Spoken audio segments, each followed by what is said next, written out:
Okay, here we go. Got a little walk in the woods, maybe. Here. See what we got going on here. There we go, woods. A little walk in the woods. So, topic of today's discussion is the discoveries or contributions of jungle jargon. A little walk in the woods if I don't trip up, fall over. Okay. Um, yeah, I just figured I'd do a live stream and talk about some of my accomplishments. But a lot of what I was able to accomplish was, already discovered already. For example, people, I discovered and invented an automatic transmission, but people already did that already, right? So so then what else I do? Oh, I discovered the variable speed of light, and then that was already discovered too. People have been talking about that since Einstein. Einstein was basically the first person to talk about the variable speed of light. So then, uh, so then I was looking at evidence of of course, the global flood and the breakup of the continents. Right. Hello, Christian Carpenter. How you doing? Waiting on the eclipse in my front porch in the comfy my chair, my comfy chair. Yeah, let me check. I don't think it started yet, but it's supposed to start in a few. Let me see what I got going here. Anything? All right. Don't see anything yet. All right. Yeah, I don't see anything yet. Anyway, so yeah, I found some evidence of the breakup of the continents, but somebody already discovered that. Somebody already was there, did that, done that already. Jesus Christ Gospel with Alec Cox. How you doing? Long time no see. Good to see you. See, why you not in the dark? Well, it didn't start yet. It's going to start in a few minutes. They say. The mission is to get people out in the dark, says Alec. There's Christian Carpenter again, sitting on his front porch in his chair.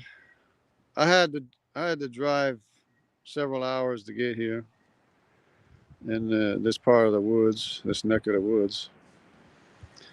But it's a place. There's a whole bunch of people out there out in the road watching with chairs and everything. So yeah, so there's people they already discovered. They already discovered the variable speed of light, the breakup of the continents, and the automatic transmission that I also invented an automatic transmission, but it was already invented, so that didn't work out too good. Except I think mine is better. Mine works better, I think. But I haven't been able to get it uh, in front of people to see very well. But I've also messed around with different things and electrochemical stuff, and I've found a lot of interesting things which I can't discuss right now because I might make something of it still. But anyway, um, but there is, having said all that, there is one thing that I did discover, and that it doesn't seem to me like anybody's been talking about it. So that one thing is the genetic haplotypes, the debunking the out of Africa S&P markers. Now, to me, sorry about that. To me, this is a very important thing because I want to put these things on. I gotta check here. What do we got here? See if I see anything yet. The moon's supposed to be arriving any time. I don't see it yet. Anyway, anytime. How long is it going to take? Another 10, 15 minutes. Oh, another 10, 15 minutes. All right. Yeah, like 12:49, I think is what it said. 12:46. Oh, 12:46. Okay. Yeah. All right. So we're getting close. Yeah. Yep. So yeah. I guess I'm a little bit early anyway. But it'll be there. I guess about 15 minutes or so. What is it right now? I can't see right now. But anyways, yeah. So there's one thing I did discover.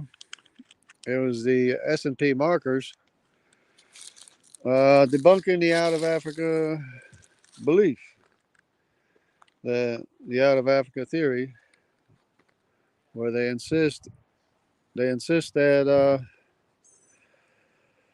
we all came from Africans, which we know from history that they're the youngest lineages. So what I did, I said I have to figure this out, because if I don't figure it out, technically the evolutionists could be using this as a slam dunk, but it's really not the case. So I looked at these markers, right, the S&P markers, and said, there's got to be something going on here. So yeah, because they have genetic markers connecting the they have the Africans with the Semitic populations, right? So they got this S&P marker called the CF haplotype, or CF marker, a CF S&P marker, which connects the African population, connects with the Semitic population, and the rest of Eurasians as well. So this is called the CT marker, and this is very important. It's called a CT marker.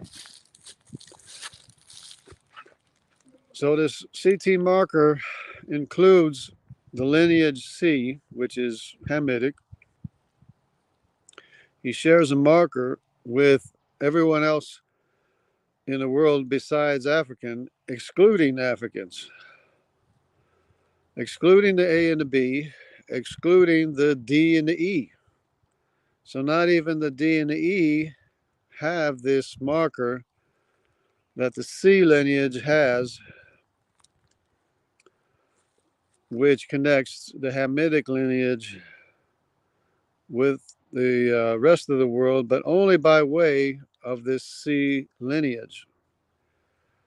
And it turns out that the C lineage never went to Africa, which could be the reason why he shares that marker with the rest of the world, because he's probably the oldest son of Cush. So Nimrod, being the oldest son of Cush, is going to share, or can share, a marker with the rest of the world. Because of the fact his lineage never went to Africa, all the other lineages went to Africa, and they lost that marker, or by some way, either by Cush losing it, or by just each of the other sons of Cush losing it, the marker. So the oldest son of Cush, being Nimrod, can share an S&P marker with the Semitic population and the Eurasian population because he's the oldest son of Cush. Of the youngest lineage, which is the Hamitic lineage, which is the youngest lineage of all the people. So it took me a long time to figure out that instead of gaining this S&P marker, which the out of Africa people believe that the C lineage gained the CT marker or the CF marker, which is basically the same thing, but it's XDE. It's absent the DE. So, so not even the D lineage or the E lineages, which are three of them, share that CF marker. It's a CF marker or CT marker, whichever one you want to use. So this marker um, is not even shared by the E, which is supposed to come after C, but it doesn't really because C's branches off from A and B. E is separate. It's E1, E2, and E3, and then the E2 branches off into D. So then they don't even have the markers that are shared by the other people, by the rest of the world, nor their older cousin Nimrod, the descendant Nimrod. So, hello, Hey, how you doing? doing pretty good. Take care. All right. So anyway, this the CF marker is only the C lineage that has it.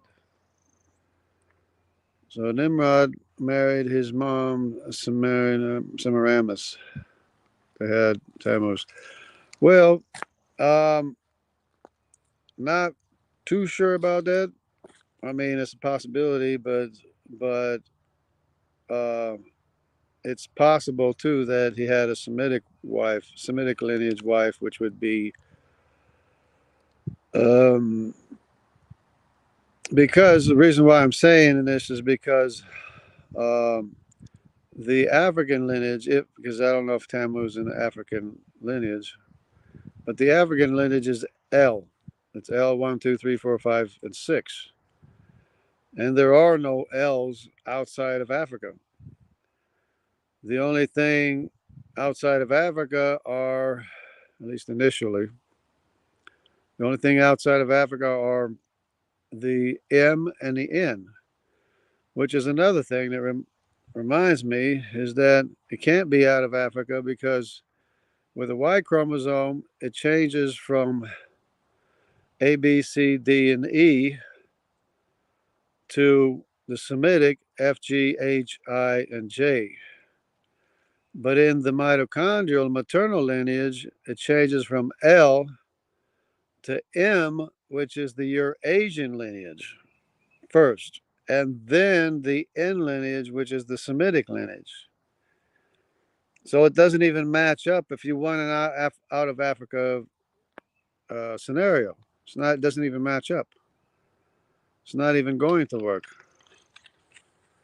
So let me see if I got anything happening up here. No, I don't know. Double check again. I said I guess it's only 12 to 10 or something. I don't know. I mean 12 to 1 or something like that. Oh, there it is. I can see it. I can see the moon intruding onto the sun. So it's begun. It began. We have the 2024 uh, eclipse, April 8th, 2024 eclipse. Now you probably can't see it with this camera, but you'll probably be able to see it soon with this camera here. Let me see. Nope, I don't think you can see it. But yeah, it's begun. Let me see what time. I don't know what time it is. It started. Birds don't know about it. Birds are still chirping. I hear birds. So yeah, the in the mitochondrial lineage doesn't match up with the Y chromosome lineage out of Africa scenario, because if if the Semitic population descended came from the African population, then why doesn't the Semitic maternal lineage come from the African lineage? It doesn't. The Eurasian maternal lineage comes first, which totally debunks the out of Africa right then and there. Absolutely, totally debunks the out of Africa lineage. And this is something I have never heard anyone ever talk about it anywhere. And you're only getting this here in Jungle Jargon video on the solar eclipse, April 8th, 2024. Anyway, so yeah, that debunks it right there, right? So how does the S&P markers work with the Y chromosome? It can't be that Nimrod gained a Y chromosome and gave it to the rest of the world. That can't be, because we know that the Hamitic lineage is the youngest lineage historically. And they live simultaneously anyways, as attested to by the mitochondrial lineage. They had to have existed simultaneously. So, what does it mean? It means that instead of Nimrod gaining a marker that he supposedly gave to the rest of the world, because it's not, Nimrod is not the ancestor of Semitics or Eurasians. Nimrod has a common ancestor with Semitics and Eurasian. That's why he shares the marker. He doesn't share the marker because he gave it to everybody. He got it from his answers, the same common ancestor as the Eurasian and the Semitics. What happened was is that the cousins and brothers of Nimrod, they lost that CF marker or the CT marker. They lost that CFXDE marker, which not even D or E shares. So D, having come from E2, doesn't have the marker. So it's XDE. Not even E has it, nor D has it. And of course, D comes after, E, yeah. D comes after E because D is the Sinai tribe, the tribe of sin. The namesake for Sinai, the namesake for Sino-China. And he's the ancestor of the tribe of Sinim, which moved down through Sinai, went along the coast, left some people in the Andamanese Islands and other places, and went up into Tibet through Mongolia all the way to Japan. You have the D haplogroup, Y chromosome, Hamitic lineage that branched off from the E2 or E1, but I think it's the E2 because it's compatible with the E2. It's compatible as having branched off from the E2. And this is just stuff they keep finding out. But what happened was, instead of Nimrod gaining a CF or CT S&P marker, XDE, instead of him gaining it, it's his brothers and cousins, his younger brothers and cousins, that lost the marker that he got from his ancestors, his common ancestor, um, which was, of course, Noah. who is the father of Ham, the Hamitic lineage, and the father of Semitic lineage, and the father of the Japhethite lineage. So then, then the next connection they have is with the connection between the Semitic lineage to the Eurasian lineage. It's called the IJK S&P marker. Now, this is an S&P marker that I shares with J, and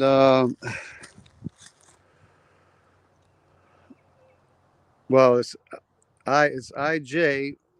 The IJ lineage is one lineage that I shares with K. K is the Eurasian lineage. All the haplogroups under K are the Eurasian lineages. So the connection between the Semitic lineage and the Eurasian lineage is by way of the IJK S&P marker. So this IJK S&P marker only the IJ lineage has. And guess whose lineage is IJ? Yep. Have a good one. Yep. So this IJK lineage, the S&P marker, is only shared by the IJK lineage and the Eurasian lineage, which is K, KLMNO, PQ, RS, and T. So this IJK marker is only shared by the oldest son of Shem, which is the IJ lineage. And guess who is the IJ lineage? The IJ lineage is that of Arpachshad. How do we know?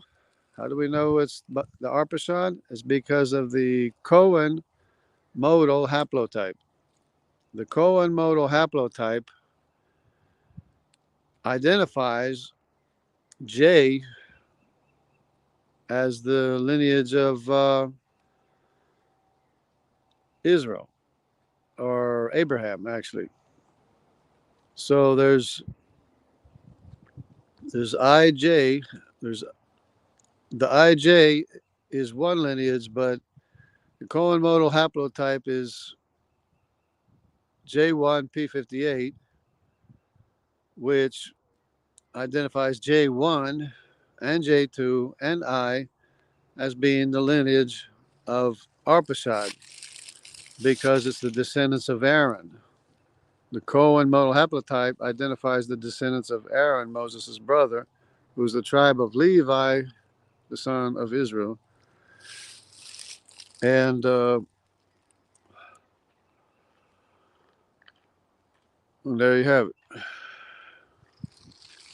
What's it looking like? It's looking good? Not yet? I mean, just a little bit. Yeah. It's just starting? Just starting. Yeah. Let me see. Oh, yeah, it's just starting. Yeah. A little farther along, yeah.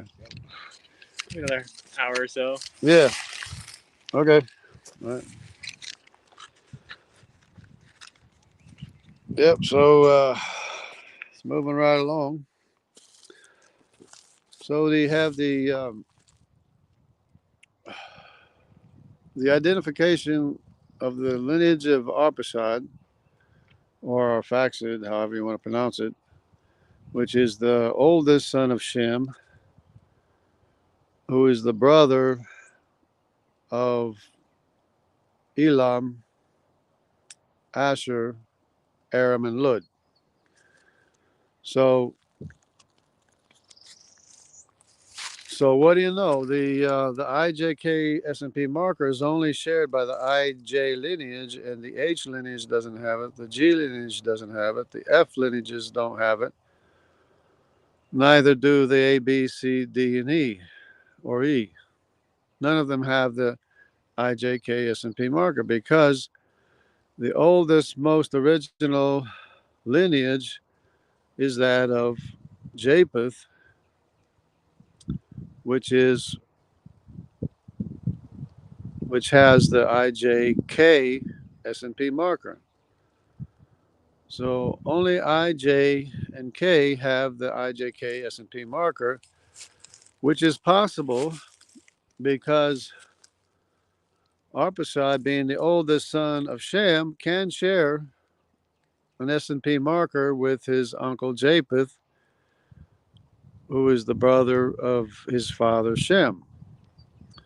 So that when Arpachshad was born, he had the marker. Then when Elam was born, Elam no longer had the IJK marker.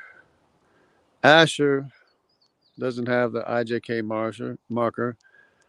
Aram and Lud don't have the IJK marker, but they each have their own marker that each successive descendant or son of Shem lost. So the IJK marker is a marker that the IJ lineage has, which is from Shem. The H lineage has another marker. It's called HIJK marker that only the Elamites have, the H lineage. Then the G lineage doesn't have that marker anymore. He has a GHIJK marker, which he shares with everybody to the right, shares with Elam, Arpachshad, and the Eurasians. But the F lineage doesn't have it. But the F lineages, they have an FGHIJK marker. So it's not that they're gaining markers going from left to right, from A, B, C, D, E, F, G. They're losing markers going right to left, from T to A. They're losing markers, genetic markers on the top. As you go down in the lineages, they identify lineages that mark certain lineages as being their own because they're the only ones that have that marker. Um, it identifies that lineage as only that lineage that has the marker, basically. There might be some exceptions or along the way, but that's the way it works. So that's the one thing that I've discovered that um, I haven't heard anybody else talking about it, and it's very important because you have to address the out of Africa claim. And if you're not addressing the S&P markers, you're not adequately addressing the out of Africa claim. Because the out of Africa claims that the CF marker means that everybody to the right of C, except for DE, descended from C, which is not the case because the mitochondrial lineages don't match that way. The mitochondrial lineages match the other way. They have the Eurasian mitochondrial first and then the Semitic mitochondrial lineage, which makes no sense in an out of African scenario. So I don't know if it's getting cooler. It's nice and cool, but I don't think this is taking a while, but it might be interesting once it arrives. It might be pretty interesting as soon as it starts covering. It is about, I don't want to say it's a quarter yet, but it's moving right along. I guess I started a little bit too early, but I started as soon as, well, no, I didn't start as soon as, I started as soon as I thought it was going to start, but it didn't start. Anyway, so yeah. So it's very important, and I don't want to keep on harping that I'm the only one. I just want people to know that you can debunk the out of Africa um, theory with S&P markers, with genetic lineages. because of the fact that the mitochondrial doesn't match up the way the Y chromosome lineages match up. And that's a big thing. It's a big problem for the out of Africa lineage. And of course, we know that the African lineage is the youngest lineage because genetic distance doesn't equate to age. They they thought, oh yeah, they thought they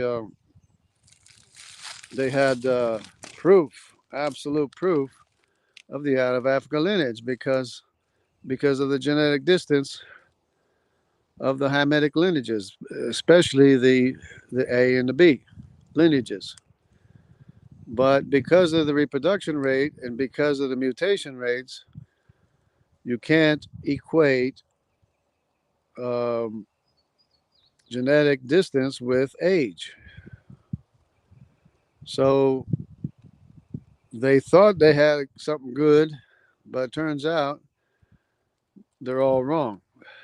They're all wrong about the whole idea of the out of Africa and coming from monkeys. The other thing is that they have Neanderthals and Denisovans as preceding the A and the B. And this is another thing that doesn't make sense because the the A and the B um, have the least in common with Neanderthals. The ones that have the most in common with Neanderthals are Eurasians. Eurasians have the most in common with Neanderthals. So how can it be that Neanderthals preceded the A and the B? They have Neanderthals and Denisovans as A000 and A0000 or something like that. Because they thought these Khoisan people had the oldest lineage ever or more than anybody, and they thought they had the thing in the bag. They thought they disproved the Bible. They thought they had it. They thought they disproved the Bible. Oh, the sun's not as hot, not quite as hot as it was. So they thought they had it, but the genetic lineage doesn't equate to age. So we have genetic evidence in the fact that Neanderthals are more related to Eurasians, and in the fact that the Semitic lineage doesn't follow the Semitic lineage, the mitochondrial lineage doesn't follow suit with a Y chromosomal lineage. The Y chromosome lineage goes from Africans to Semitics to Eurasians. The mitochondrial lineage goes from Africans L to Eurasians M, and then to the Semitic lineage N. And it turns out that 95% of Europeans are N, or Semitic. And L is nowhere to be found anywhere outside of Africa. Nowhere to be found. And N went way up north and east with the Japhethites, the Eurasians. And they do have a problem. Some people have a problem with calling the J lineage Turkic, and they have another problem calling the I lineage as Germanic, when in fact both of those lineages are Abrahamic. The Arabic lineage is J1. What is it? I forget what it is, but it's a specific J1 lineage. I don't want to guess. It's a specific lineage, the Arabic lineage. I just found it the other day, but I didn't memorize it. And the J1P58 is the colon modal haplotype, which identifies the lineage of Aaron, Moses' brother, which identifies, of course, Levi, which identifies Israel, which identifies Abraham and Arpachshad or Faxad as being the IJ lineage. So the J2 is not Turkic. The I1 lineage is not Germanic. The I1 lineage and the I2 is Asher. I1 is probably Dan. And they're, of course, Israelite. And the J2 is Judaic. Now, there's a couple of J2 lineages, but in particular, the J2 M172 is probably the house of David, direct descendants of David and Solomon. Because don't forget, Solomon is David's son, too. So that's a lot of descendants. Just like the house of Nimrod, the C lineage, the house of Nimrod is very large. The house of David is very large as well. Not as quite as large as the house of Nimrod, but because Nimrod was the first king of the whole earth, and his descendants are everywhere in the world except Africa. They went into Europe initially, but they're not. You can't find too much sea in Europe today. But in the old in the back in the day there used to be dark. The Europeans used to be darker, and they used to have the sea lineage there. The same is true with the Denisovans. The Denisovans are probably influenced by either the D or the C lineages, which are both Hamitic,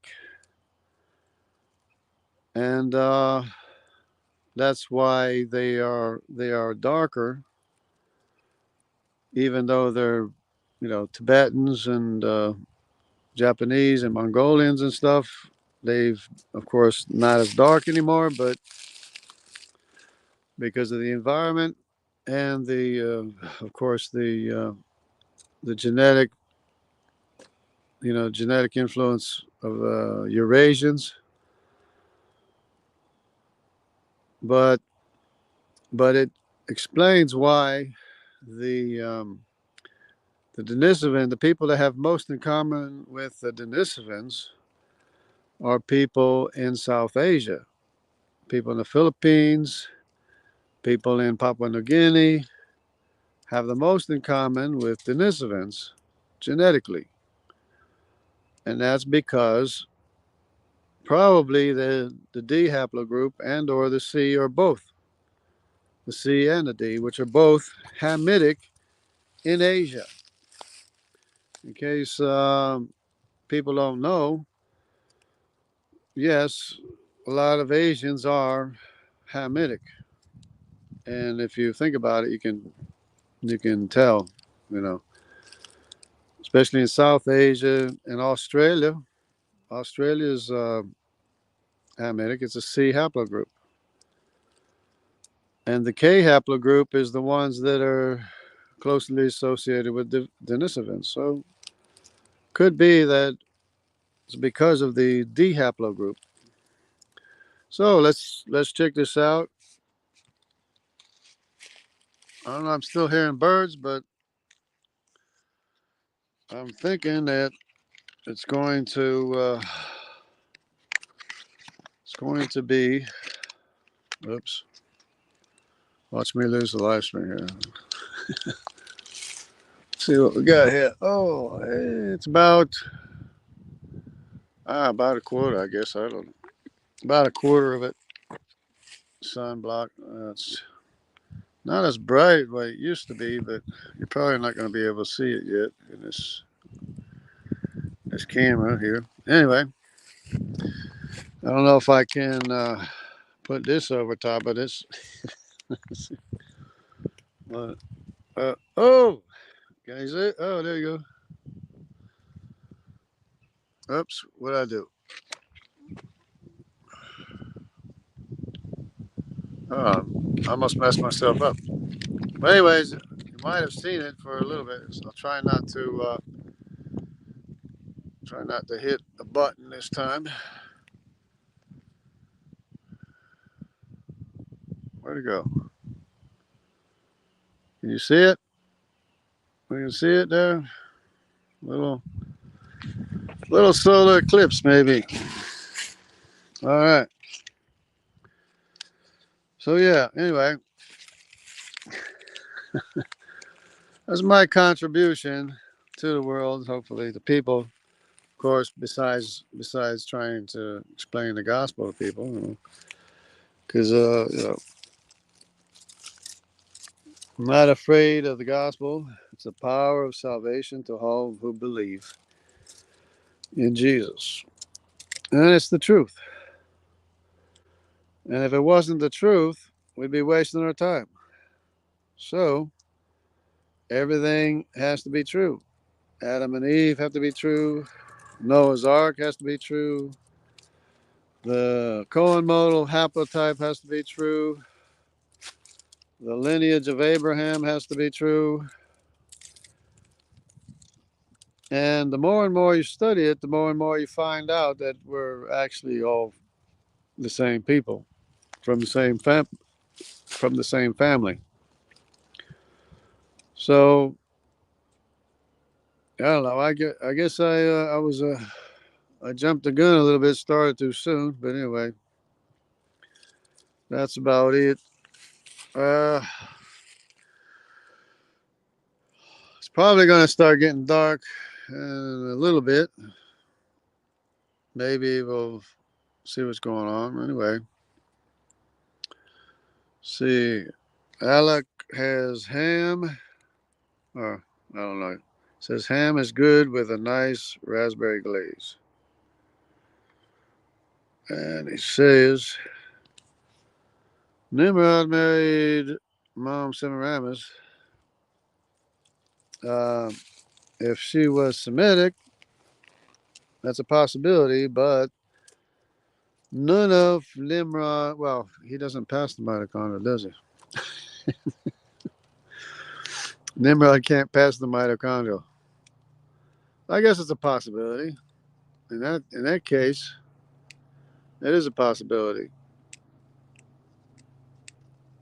But then his wives were probably all Semitic. So yeah, I guess it's a possibility. I don't know. Have to check that out.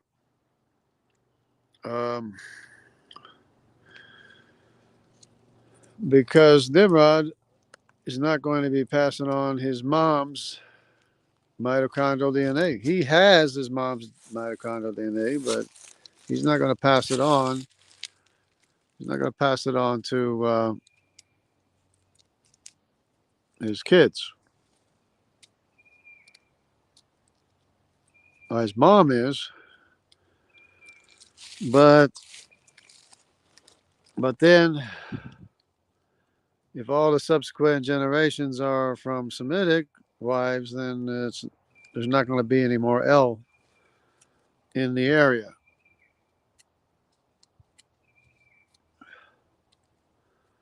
But you would think that there would be some. That's what I was thinking. If he probably had some daughters, or maybe he didn't have a whole lot of daughters. Maybe he just married somebody else. I don't know. Anyway, the strange fact is that L is only found in Africa. For all intents and purposes, it's found nowhere else in the world. The same thing as C is basically, of course, today it's all over the world, but originally C was only found outside of Africa, at least for the most part, and it's very, very not very common inside Africa today. Even, of course, not common in Europe, even though they were in Europe too. And one thing you have to know that the Bible associates Assyria with Nimrod. So that means that the Assyrians, or so-called Sumerians, were accompanied or had the ruling class of Nimrod. because the Bible promised to free Israel from Assyria and Nimrod. So both the G haplogroup and the C haplogroup. Now, when Israel was exiled to Babylonia or Babylon, they did acquire um, a little bit of the G haplogroup in their population. Today, they have maybe 10 or 5% of G in their population, which is Assyrian or Babylonian. So then the C is not so common, but I guess it's a possibility. I don't remember seeing C being very significant in Jewish populations, but depending where that Jewish population is, it'll have maybe 2% Q, 1 or 2% I, or I2. It'll have significant amount of E, which is Egyptian and mostly Egyptian probably. The Canaanite E2 is not very common anywhere in the land of Canaan because of the all the wars and everything. But C2, I mean the E2 of Canaan is a little bit in Africa, a little bit maybe in the Turkey or whatever, the Anatolia, but it's not very common. The E2 and the E1 is probably the sense of put, which is also not that prevalent, but it is prevalent in maybe West Africa, East or North Africa, West Africa. But the most common is the descents of Mitzrayim E3, which has a significant, number of lineages, which would be, the M78, M81, and V13, V12, and a whole bunch V32, a whole bunch of V123s or whatever. And it's just a whole bunch of lineages are descends from Mitzrayim, which, because he had, of course, a lot of sons, had the prime area in Egypt, and so they are the largest lineage in Africa, Z3. So, well, starting to chill down a little bit. The sun is not too hot. Guess we can take another look at it. Maybe. See what we got here. Uh,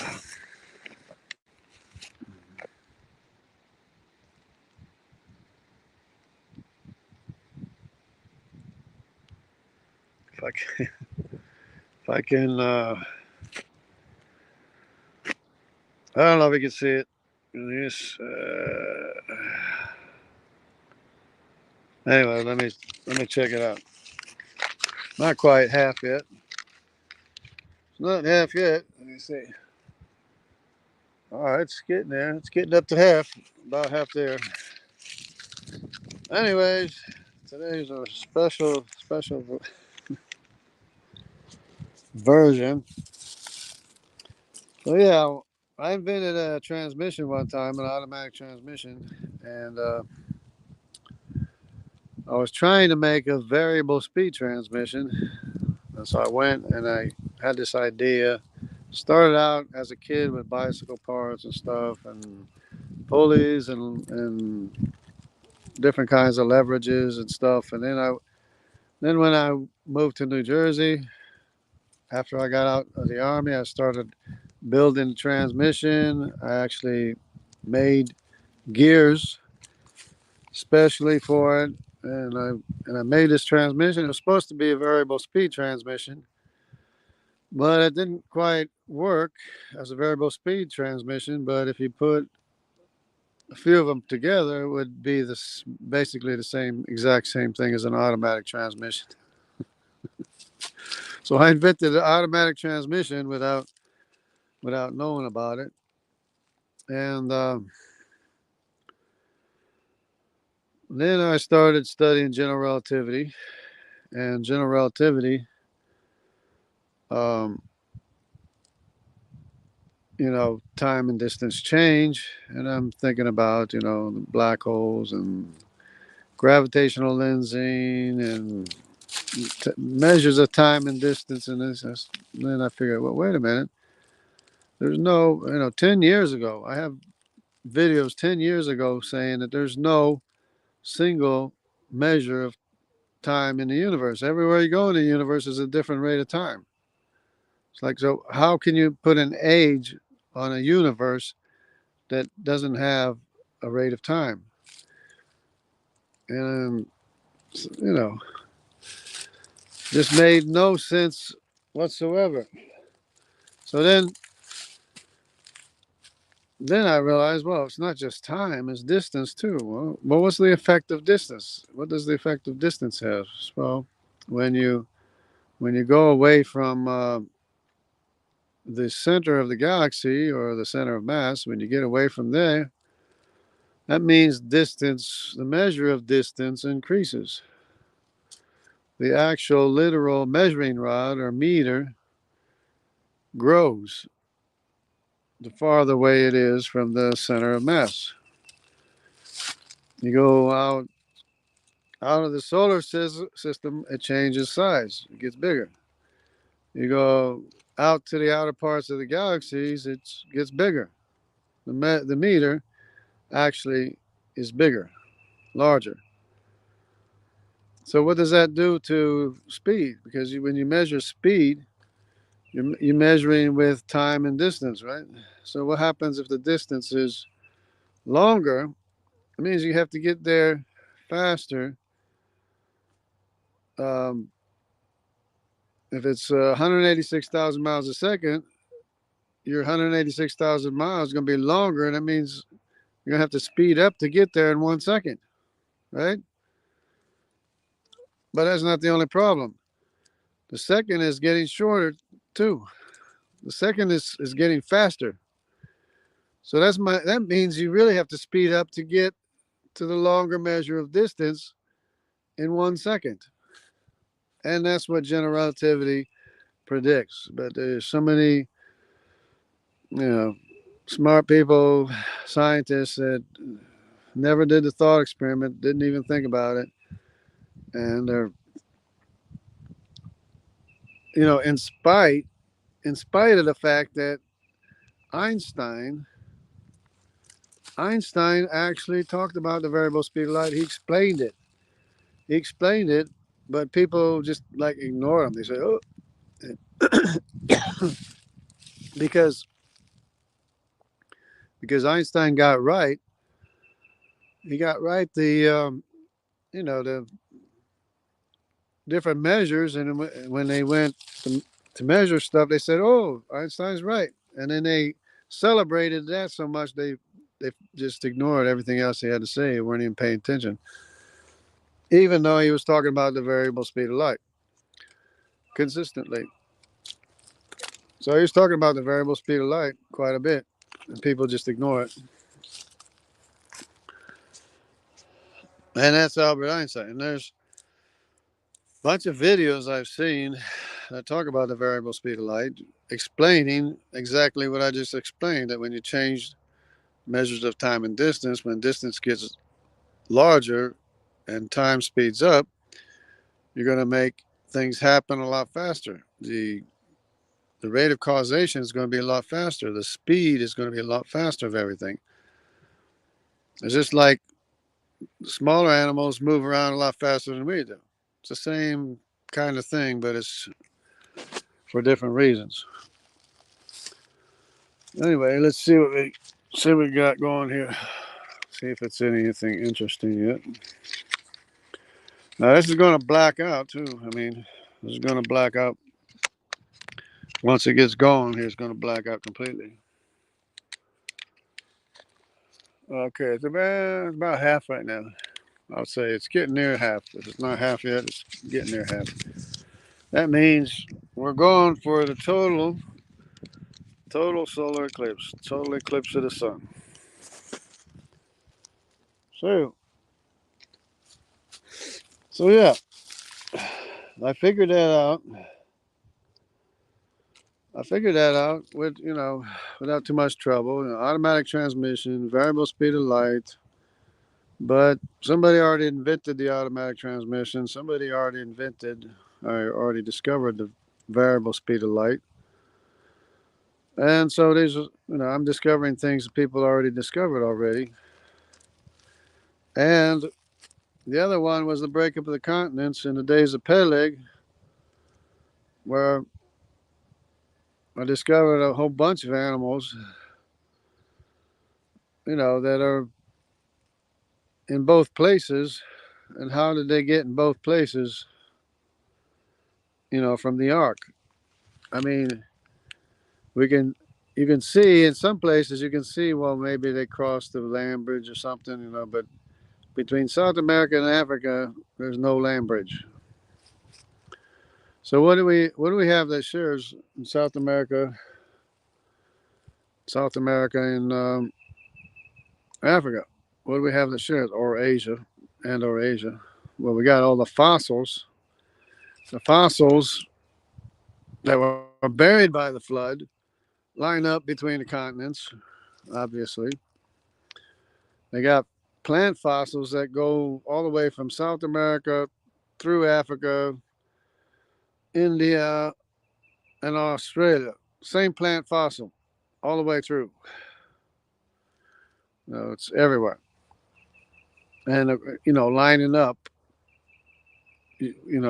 next to each other. And you got fossil animals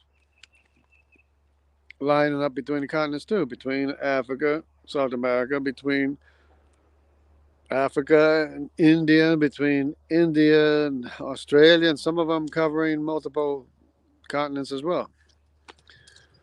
And they were all buried by the same global flood. Of course, they broke apart. When the continents broke apart, they still line up, where they were in the same areas. So what else? What else do we have between the continents? We have anybody ever hear of a taper? You do. I hope you do realize that there's a South American taper and there's an Asian taper too. It's like how did the South Americans tapers get to the Amazon, South America, while the Asian tapers went to Asia? How did that happen? Well, they didn't go surfing. That's for sure, because tapers don't surf very well. So not only that, you got the South American jaguar is the same exact animal as the African leopard. They got separated. Jaguars don't know how to surf either. They don't know how to get to South America. And you got, of course, crocodiles. They can swim, but not across the Atlantic Ocean very well. And there's a whole bunch of animals unique to South America. How did they get there? Funny looking rabbits, funny, different weasels and kinds of weasel and stuff. There's one animal called the greater grison in South America. It's virtually identical to the African honey badger. Same habits, same thing. I have a video. It's not a good video of a version of a greater grison, only it's a different hybrid version. It has a white head and neck and a black body and tail. And I got it on film, but you can't see it very well because it was a wide angle lens. But I saw it very well, very clear. It was the same thing as African honey badger, same thing as a greater Grison, same habits, same nature, everything. What you see, how you see an African honey badger walking through the brush or whatever, that's the same way. Skunks have the same habits too, but it wasn't a skunk, obviously. But the first reaction I had was it was a badger skunk, a skunk badger. Because I saw the white head, and it's a badger. It's not a skunk. It's a badger. And if you listen closely, you can see that on the video too. But how did the greater Grison, how did the honey badger get to South America? Or the relative of, I mean, basically the same animal. How did it get to South America? It didn't serve either. All the, South American camels, you know, South American monkeys, they all made it to Africa, while the humans didn't make it to Africa because they were they were too busy building the Tower of Babel. So they never, and then the earth divided in the days of Peleg, and that's when they stopped building the Tower of Babel. And that's when they separated into family groups and began speaking their own languages. Because they isolated in family groups, they're going to start speaking their own language. They're not going to understand each other anymore. So then they spread out from there, and they continue to build pyramids all over the world after that, from there. And we have both descendants of Nimrod and descendants of the Medes, Madai, in South America. An interesting thing happened where Madai asked to marry one of the daughters of Shem.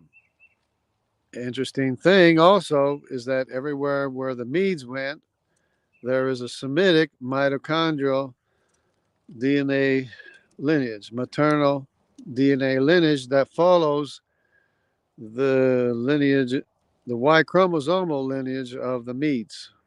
So when they went up into Europe, in the area where the Europeans were, where the Medes were in Europe, there's the X and a W lineage, which is the same lineage, Semitic lineage, as the A lineage that follows the Medes or the descendants of Madai into the Americas. It's the A lineage. In Europe, it's X and W. And incidentally, there's also an anomaly in the Great Lakes region where they have the R1B, which is Mediterranean, in the Great Lakes region in the Native American populations. And they have the maternal X2A mitochondrial lineage. Wasn't King Darius a Mede?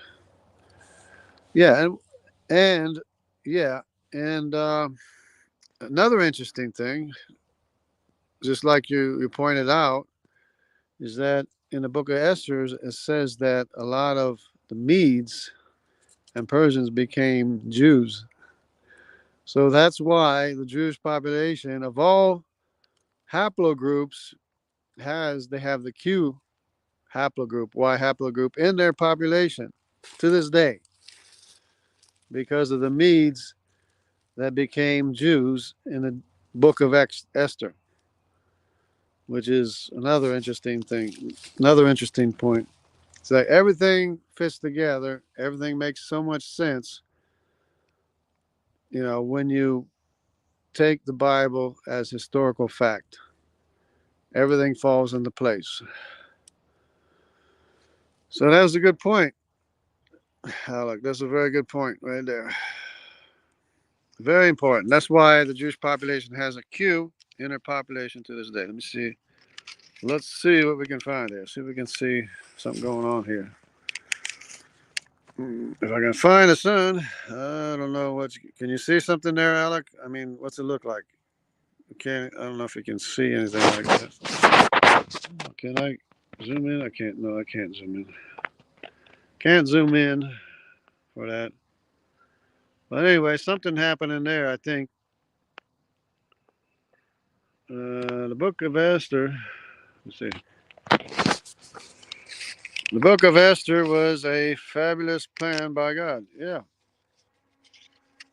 and it helps identify who people are too. Helps people know who's who as far as their lineages, where they came from. Yes, and an orange dot. That's fine. It's an orange dot, but it's going to be a smaller dot pretty soon. I mean, a dimmer dot. Oh yeah, it's a crescent. It's a crescent sun right now. I don't say it's a crescent sun. See, I don't know if you could tell the sun's getting darker. It's not as bright. It's not as high as it was. But yeah, it is. It's a crescent right now. Anyways, we'll see what happens in I guess a few minutes or 15 minutes or whatever. It's supposed to get dark. When I came all this way, it better get dark. Yeah, I got rid of the Amalekites. And the Amalekites, they were like, what were they? Eat? They were Edomites or something? There was Moabites. I don't know. I forget what they were. They were Edomites or something. Don't look up. Don't look. Don't look up. I had glasses. I had glasses. Special glasses. Okay. So yeah, so the people didn't make it to South America because they were too busy building the Tower of Babel until the days of Peleg, until the breakup of the continents where the earth was divided, broke apart, and I don't know, it's getting scary now. It's getting darker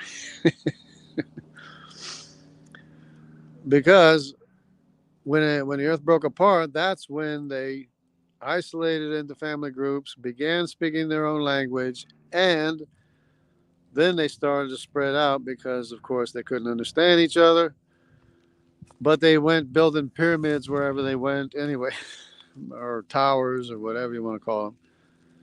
And the basic, the only way to make a tower, the best way to make a tower that's not going to fall down is a pyramid. Otherwise, it's going to fall down. They say a lot of people died making the first Tower of Babel. People fell and died in construction. That's extra biblical sources, but it's believable. Considering that in the early days, all construction projects that we had, we lost a lot of people too. Hoover Dam, bridges, and people falling off and stuff. Anyway, so yeah, it's starting to get a little bit darker now. You can see. Oh yeah, you can see it's not as bright and sunny. I don't know if you probably can't see. Not going to be able to see there. Hold on a second.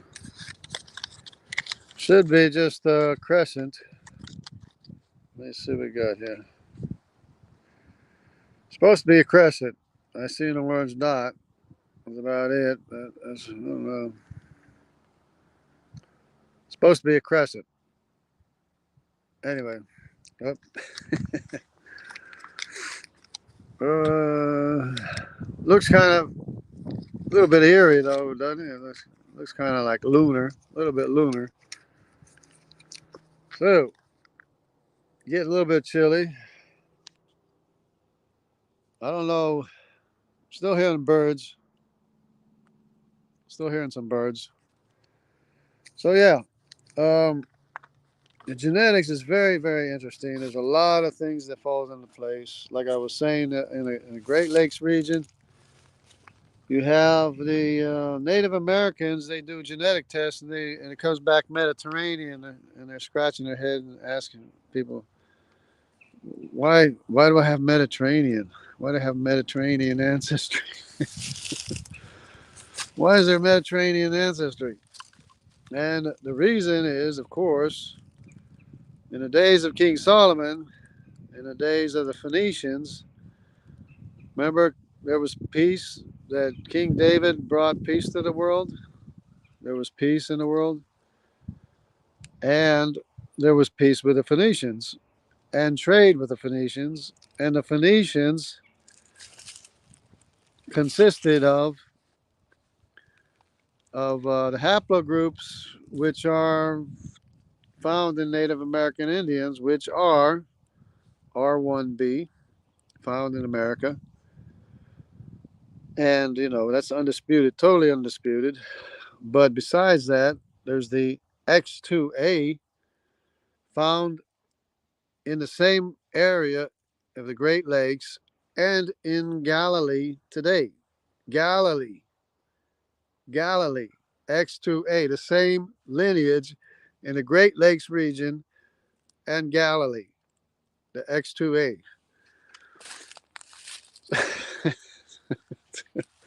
It's hilarious because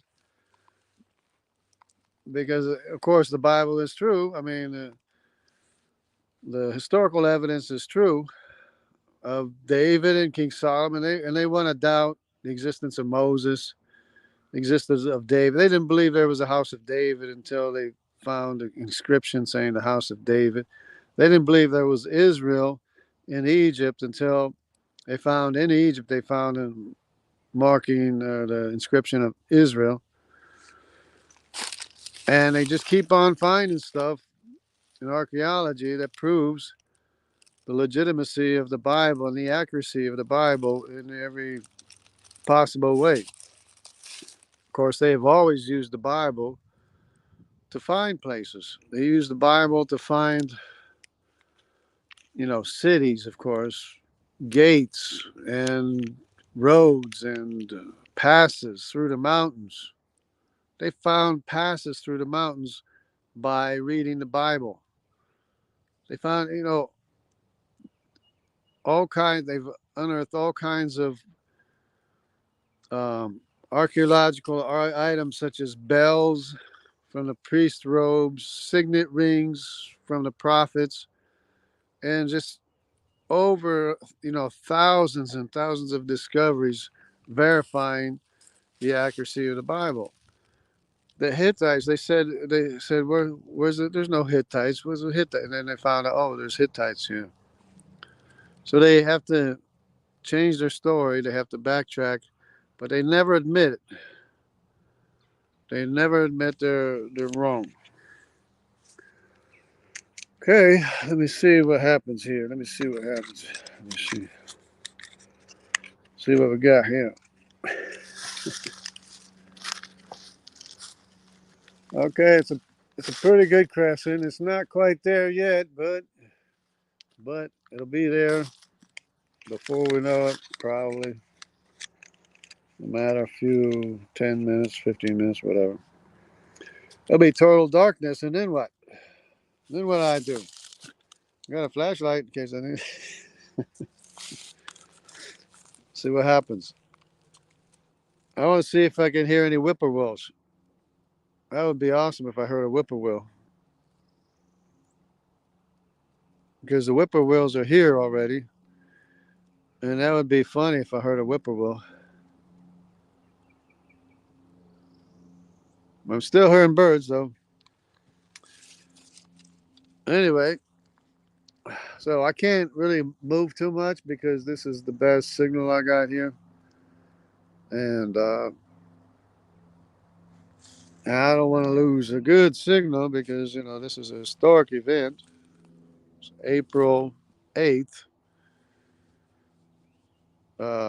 2024. Total eclipse of the sun in an undisclosed location in Missouri, somewhere. Waiting for the darkness. Are you in the line of the path of the total darkness, or you waiting for? I'm waiting for darkness too. I've never been in a total eclipse before, so this will be my first time. So yeah, there's so many things you could know. I mean, people, of course. I mean, I'm not surprised. Whenever I say, oh, the Elamites are H, and the Syrians are G, and the Arameans are F, and the Lydians are F2, or vice versa, or something. And the African, not the African, the Arabic people are J1 something something. And but some of the J1s are Israelite too, because the tribe of Levi, of course, is J1P58, which is the colon modal haplotype, which identifies the lineage of Aaron, the brother of Moses, the descendant of Levi, the son of Israel, the son of Abraham, the descendant of Abraham, descendant of Arpachshad, the first son of Noah. I mean, Shem. Arpachshad is the first son of Shem. And of course, the oldest son of Noah is Japheth.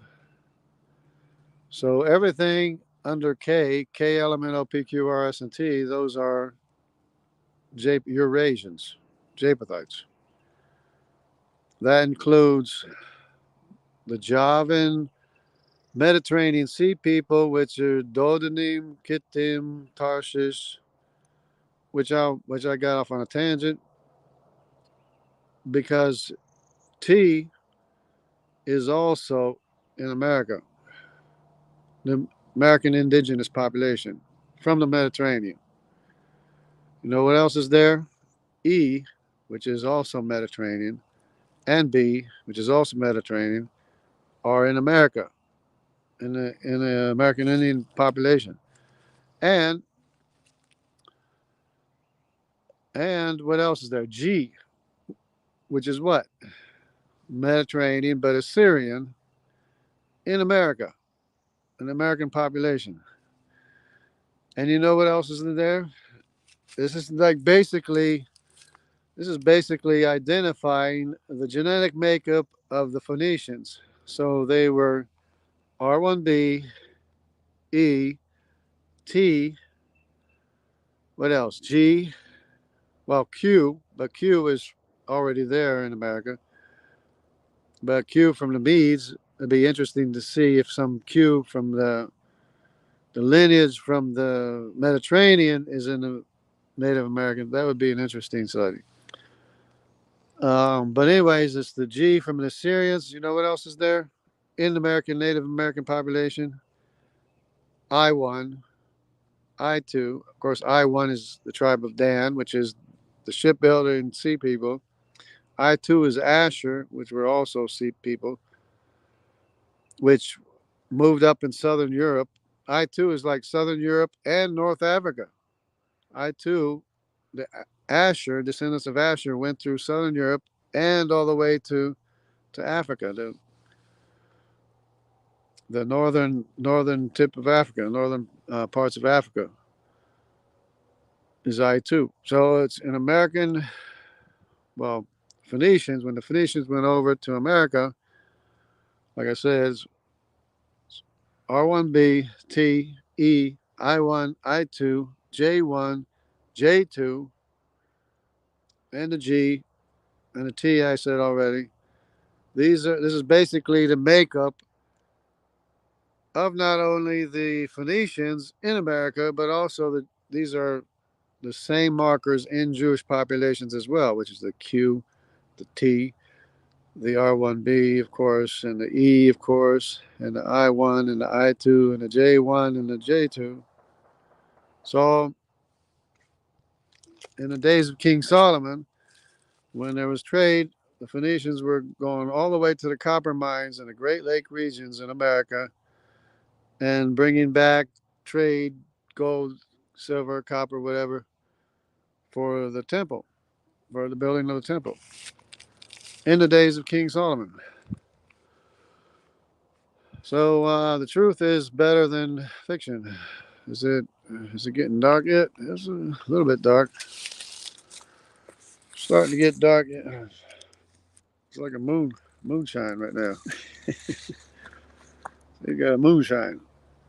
Let me see if I can get something here for you for people to see. Nope, still an orange blob. Oh, supposed to be a crescent. I hear people honking at each other out there. Supposed to be a crescent. No crescent. Oh well.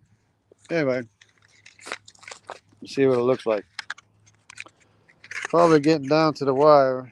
It'll be dark. Oops. It'll be dark any minute now, maybe. Oh yeah, it's a thin crescent. Yeah, it's a very thin crescent, like a thin moon crescent. It's a little bit chilly. It's not hot like it was before. The sun was like really hot. It's not hot. I got well. I got a shirt to put on if it gets cold. I got a flashlight if the lights go. I don't want to get lost in the woods, right? So, anyways, it is getting kind of dark. It's pretty neat. It's like pretty soon it's going to be like walking in the moonshine, the moon tans, the moonburn. Anyway, yeah. So it's genetics is very important, and genetics disproves the out of Africa, and we need to be, you know, I don't want to say shoving it in people's faces, this, but especially the atheists, the arrogant atheists, we need to be, yeah, the arrogant atheists. I want to see them, you know, be disgraced, disappointed, whatever. By all you have to, and that's why Dr. Dan refuses to discuss the haplogroups with me because he doesn't have answers. He doesn't have answers for why Neanderthals are more closely related to Eurasians. He doesn't have answers why the mitochondrial lineage doesn't follow the Y chromosome lineage if it was an out of Africa scenario. If they all existed at the same time, it's not a problem because you can have one lineage, the lineage is out of sync between the Y chromosome and the mitochondrial. You can have them out of sync if they were all existed simultaneously. What you can't have is if you're claiming a succession of people descending from Africans. Then it's if it's out of sync, it's totally destroys the out of Africa claim. Okay, he's waiting to see some deer in my backyard. It's yeah, I wish it was my backyard. I'm about 4 hours east of where I live in Missouri. So I came all the way out here just to do this live stream. I started too soon. But anyways, now's the time. Now's the time. As you can see, the sun is not so bright no more. It is kind of bright, but well, it is. Of course, the camera compensates. But anyways,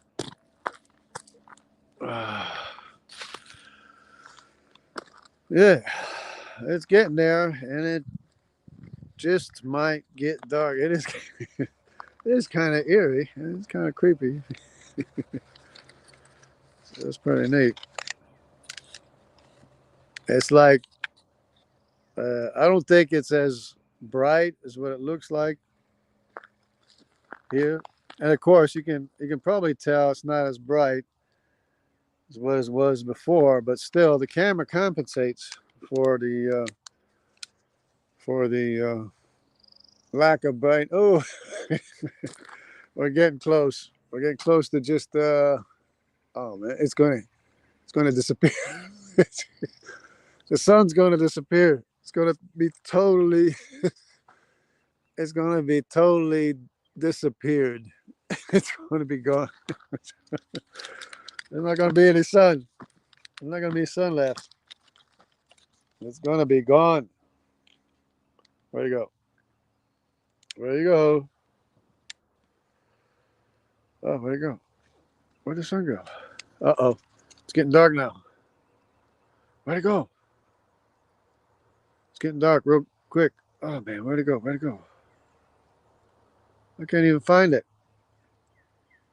Uh-oh. There it is. Oh no, no. It's dark. Here, I can hear dogs barking. All the dogs are barking. All the dogs are barking. All the dogs are barking. Oh man.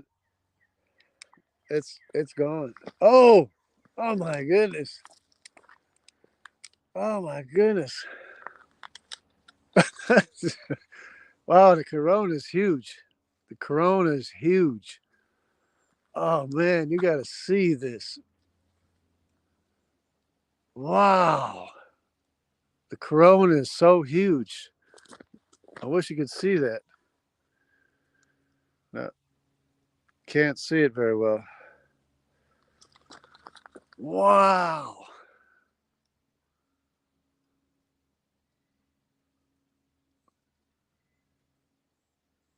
Oh, I'm hearing different birds.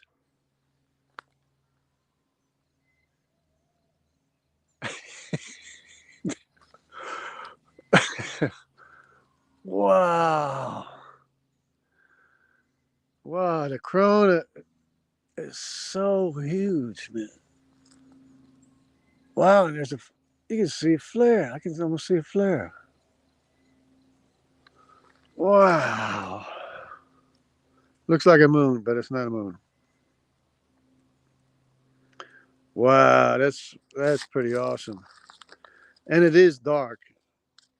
But it's dark. I'll show you how dark. See how dark it is? Point it up to the sky. You can see the sky, but it's dark. It's like nighttime. It's like nighttime here. Wow. Wow, that's pretty awesome.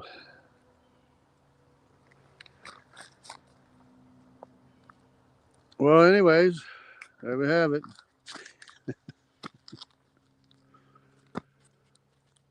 Here we are. We're just floating through space, right? On a planet called Earth. I can see, what is that, a planet? There's a planet there too somewhere. Wow. And it's dark.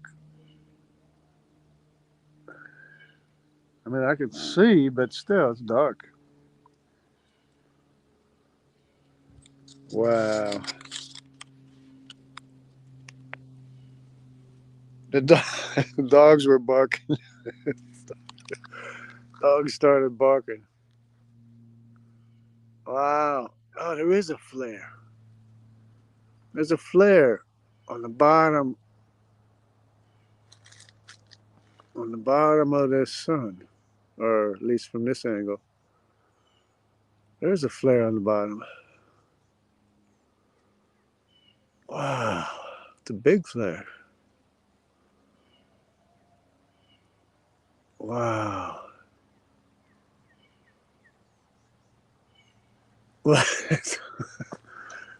That's pretty awesome, really.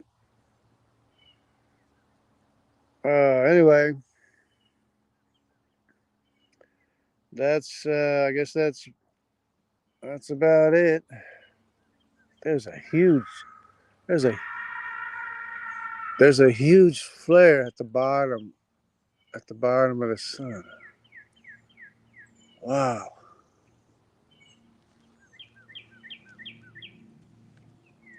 Oh, it's starting to get. Oh, that's starting to get light again. Anyways, thanks for your participation here on the. If I can find it again.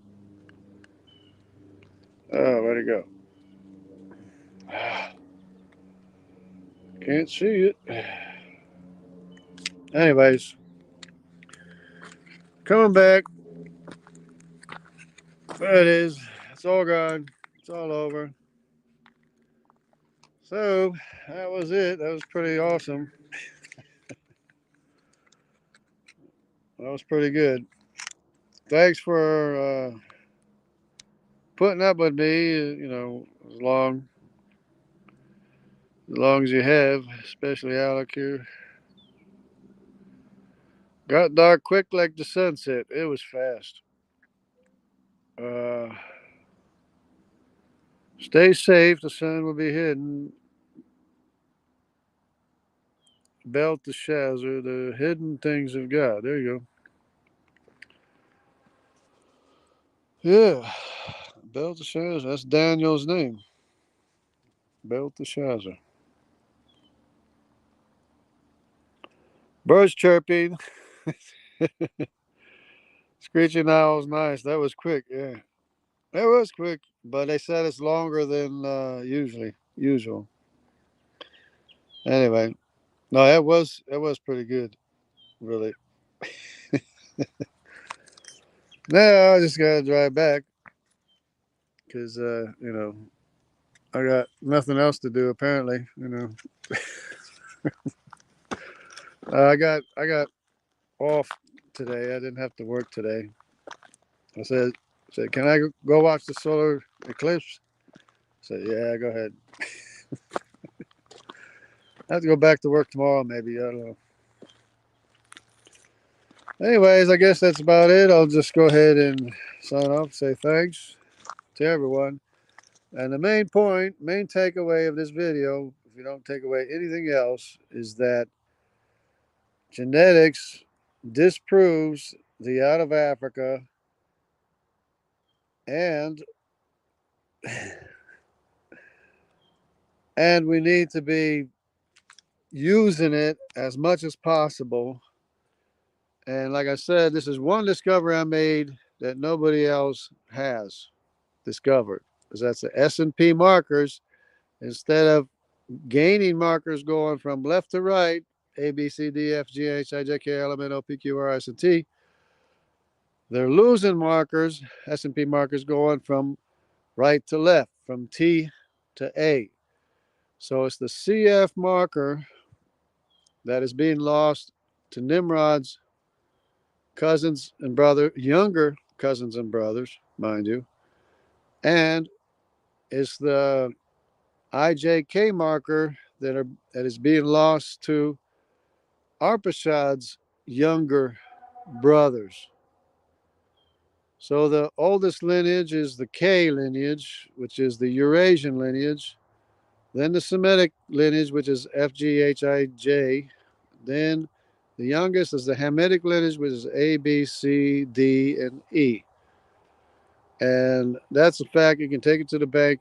And we need to be using this to discredit the atheists at every turn. So thanks for your participation, and God bless everybody. And stay with the truth, stay with God, because you will never, ever be disappointed. Never.